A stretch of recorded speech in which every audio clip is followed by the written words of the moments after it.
After mocking him, they stripped him of the robe and put his own clothes on him. Then they led him away to crucify him. As they went out, they came upon a man from Cyrene named Simon. They compelled this man to carry his cross. First of all, I must be honest with you and admit that this evening's reflection has been something of a struggle. Ironically, there is an awful lot to say about the Roman soldiers compelling the outsider from Libya, Simon of Cyrene, to help Jesus carry his cross. I think sermons and reflections like these, though, need to be led by the Spirit and discerned through an encounter with God. And every time I tried to begin this reflection, my fingers hovered over the keys on my keyboard. I ran out of steam, and the keys fell silent. Although it took me some time to work out why I'd been so uninspired, the reason was, in reality, blindingly obvious. Today is Palm Sunday. We're about to enter into the most important week in the Church's year. It's also my favourite. There's nothing quite like the roller coaster of emotions that is Holy Week. The jubilation of Palm Sunday, the bleakness of Tenebrae, the strange mix of joy and sadness in Maundy Thursday with its touching simplicity of the washing of the feet, and then the silence of the vigil.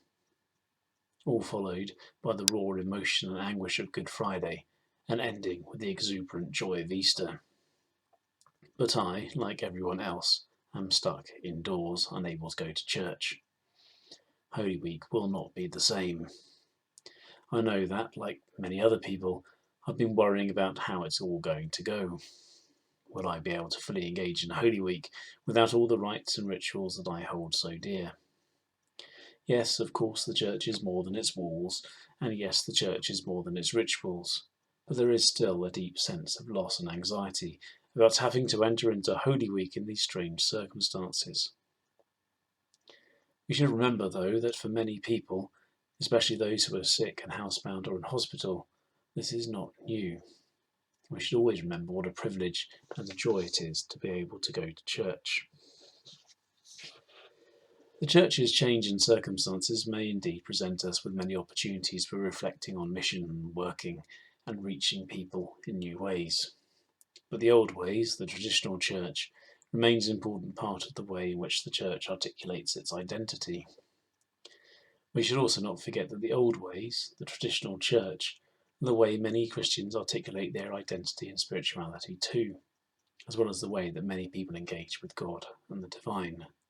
So the sense of loss that people will experience this Holy Week is very real. When all this dawned on me, when I'd worked out why it was that I was feeling slightly uninspired, it seemed more than a coincidence that this evening's station was about Simon of Cyrene, and that was what I had to reflect on. There are many times in our lives when we run out of energy, when we need to have a break and we need to take some time out. There are also times when we need to accept help along the way. And there are times when others around us need to point that out and make us accept that help.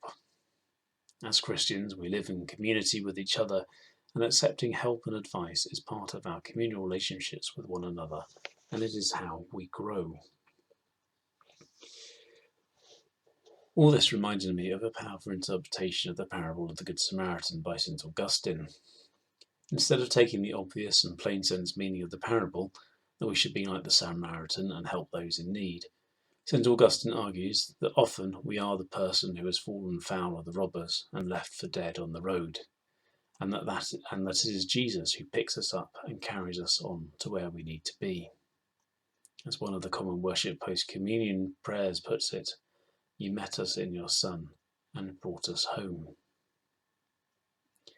We will never have to endure what Jesus did on that road through Jerusalem to Golgotha, but on the roads of our own lives there will be moments when we struggle, physically, mentally, or spiritually. We may feel the weight and burden of our own spiritual crosses, and we may think that we just have to carry on, regardless, however much that tires and weakens us.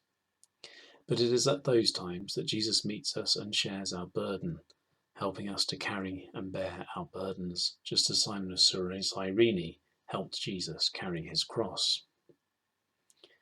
This shouldn't really come as a surprise to us, as Jesus himself said, "Come to me, all you that are weary and carrying heavy burdens, and I will give you rest." As Christians, we are called to follow Simon of Cyrene's example and help those who are feeling weary from the burdens that they are carrying. But we should remember too that when we are feeling the stresses of life, when we are uncertain or anxious about what lies ahead, Jesus will meet us. Jesus will make our burdens light, and Jesus will bring us home with him. Come to me, all you that are weary and are carrying heavy burdens, and I will give you rest.